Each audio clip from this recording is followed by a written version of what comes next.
پشتێکۆ هوەرمەند مەم ئارەڕات ناڕازیبوونا خۆئانی زمان نەها هوەرمەند فراتمەدشی لە هەمبەر کۆموزیکێ دەنگێ خۆ بلند کرد. فراتمەد ji ڕۆداوێرە ئەشکەرە کرد و vê kompaniyayê 14 sal berê bi hîleyeke îmzeyê dest daniye ser berhemên wî û mafê keda wî dixwe. Fratmed destnîşan kir ku komûzîk êdî ji nasneme û nirxên kurdewarî dûr ketiye. Ew naxwaze keda wî ya sala bibe milkê saziyeke ku giringiyê nade mafê hunermendan.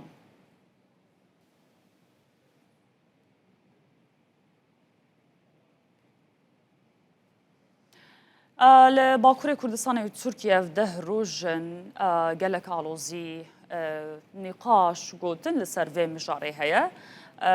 Her di derbarê nûçeya me de jî me mêvandariya Birêz Fratmed hunermend ji Êlihê mêvanê me gelek spas ji bo amadebûna te Birêz.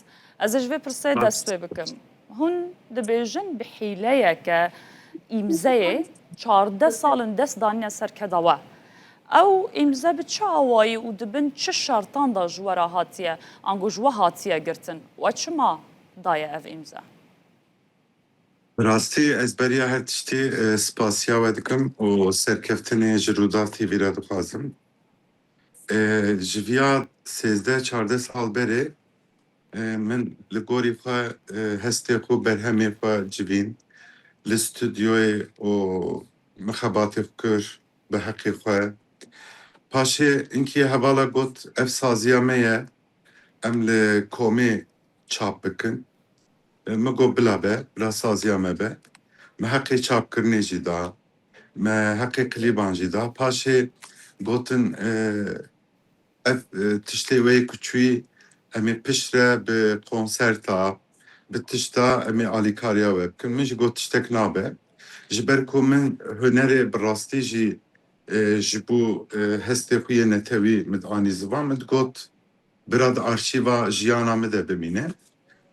Li Amedê çend heval hatin wek xwe berpirsiyarê komê dan nîşan.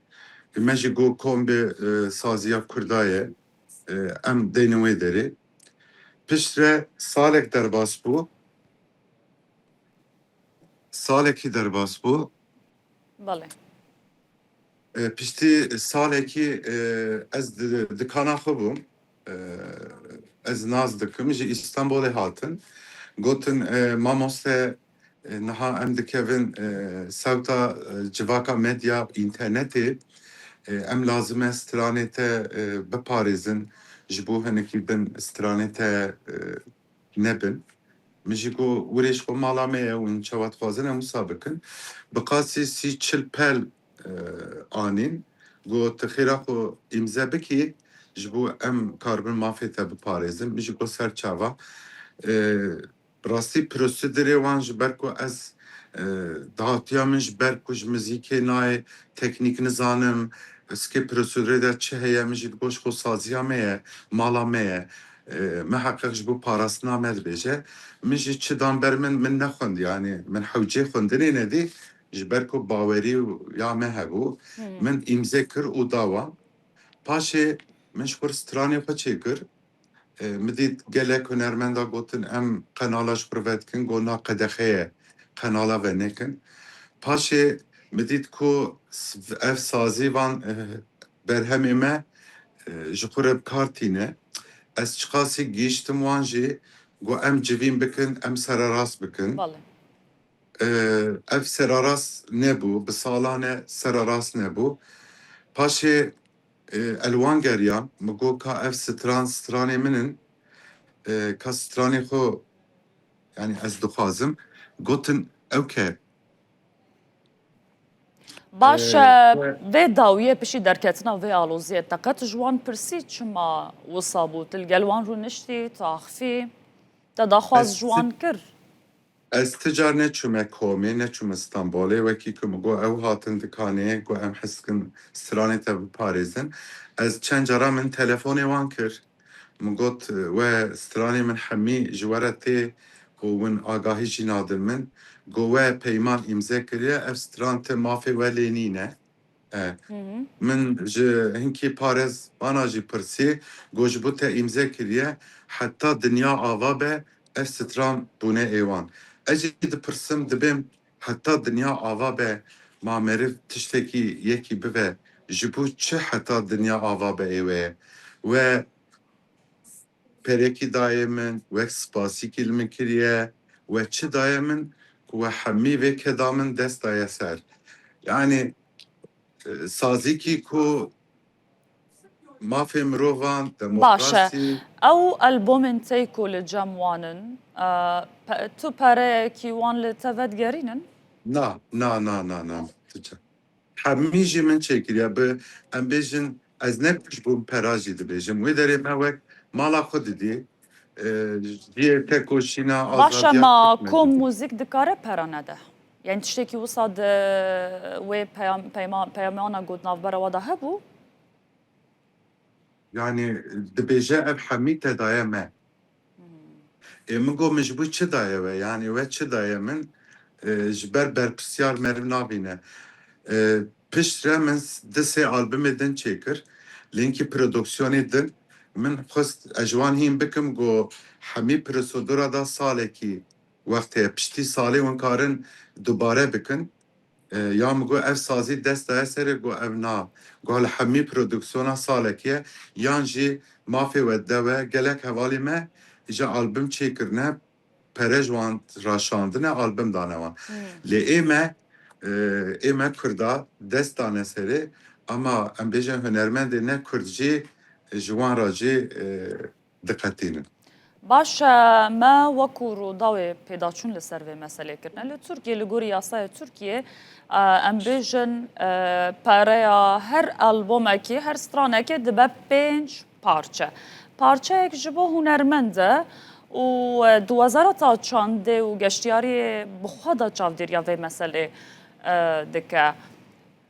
Çawa pere nedabine we wernegirtibin?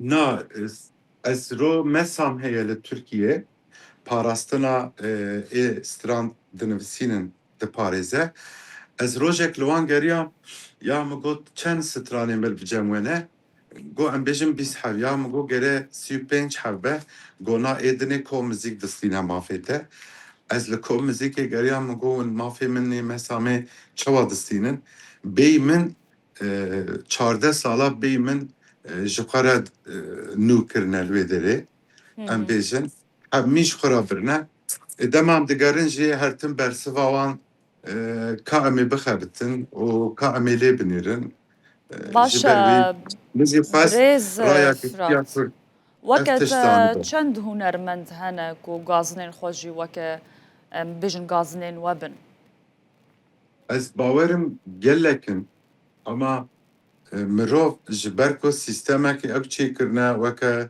tirs weke ku civat wan teşhîr bike ji ber çanda ehlaqî û ji bo mirov xwe diparêzin dengê xwe dernaxin lê ev tişt tiştekî ehlaqî nîne tiştekî بەڵێ vicdanî nîne ji ber wê gelek kes hene lê kes di em derbarê vê bêjin mijarê de em li gel ku mûzik jî axivîn dibêjin her kesekî ku gaznê wan hebe dikarin werin rûnên li gel me baxfin nîqaş bikin bizanbin pirsgirêk çi ye ne 13 sal wisa dibêjin yani ez tiştek jî werbêjim niha win li wir keda xwe didin li wê derê win dixebitin Rûdav TV bêje win heta sah bin li ba me bixebitin tiştekî vicdanî û ehlaqî nîne niha dibêjin gelek hunermend hene ji bilî mûzîkê hinek kompanya û şirketên din hene bi wan re kar dikin niha ji wê meselê pêva min strandî nadim wan ji xwe pey wê albümê sê çar albüm min derxist hemî jî em prodüksiyonên şirketê dinê re dixebitin ew jî salê carekî ku em bixwazin wê berdewam be em nexwazin wê berdewam nebe ama ev باشە hûn saziya dibêjin komê dest dane serkedeme belê milê yasayî belê de hûn dikarin tiştekî bikin na em nikarin yani her kompanyayeke ku vê mafê bidinêke و تو çarekedin, tu tedbîrekedin li hemberî wê yekê wê nebe? tenê çareserîka heye ew jî vicdan û ehlaqê Belê. û mafê mirovahiyê ye. Wekî din em bêjin ko mizîk bila bêje me vî tiştî daye firatmet ji ber wî ev berhemîr ba me ne. Yani bila tiştek tenê bêjin. Bila bêjin me ev tişt daye firatmet. Belê. Yani tiştek tenê. Yani hûn niha hûn biçin cem wan weke mînak bibêjin û van pirsan ji wan re bibêjin madem ku eger wijdan heye û exlaq heye eger tenê çare wijdan û exlaq be yani tu gotûbêjek jî gelo nabe li gel wan bêkirin ji bo çareserkirina vê pirsgirêkê. Niha tu li hemberî xwe berpirsyarek nabînî li saziyê wan. Dema berpirsyar hebin, rast e em karin biafin, lê berpirsyar nînin. Berpirsyar li holê nînin. Ê ku wek berpirsyar jî xwe didin nîşan, ti biryar nikarin bidin nadin. Başa bi qasî got bizanbî tu nastikî çend kes wekû tu hene hejmara kesên ku gazinên wan hebin li hember vê kompanyayê. Yani ez bawerim niha em bêjin 100 hunermend li komê hebin. Sed hunermend. Ku 100 hunermendê komê hebin ji vêya not û ney hevjê evê gilê gazinî heye. Sedem çi ye piştî 14 salan yani ji nişkav da êdî ûn derketin we gazin kirin çima berê da derneketin we gazinê xwe nekirin. Niha berê me ku qet ji xwe ji bonî pera me vê xebatê ser xwe bêjim. Min ji bonî peraya malê dinya vî karî nekiriye. Me ji bonî netewa xwe, zimanê xwe, çanda xwe û me jî got wê derê mala me ye em ê mala xwe kom bivin, arşîvê me li mala me bicive. Lê piştî van salên dawî ev sazî wek saziya çanda Kurd ez bi xwe nabînim ji ber sekna wan, rêgezê wan, dîtinê wan ez wek Kurdekî xwe tê de nabînim. Ji ber wê ez dibêjim piştî ku ez wirê mala çanda Kurd nabînim ew berhemê min ê kurdewarî, berhemê min ê welatperwerî ez naxwazim ku ti xizmeta wan da bimîne. Gelek spas birêz Firatmed Spas hunermend ji êlihê li gel me bû. Gelek spas ji wame dabûna te. xweş be serkeftin bi we re be. Herê Herêbî.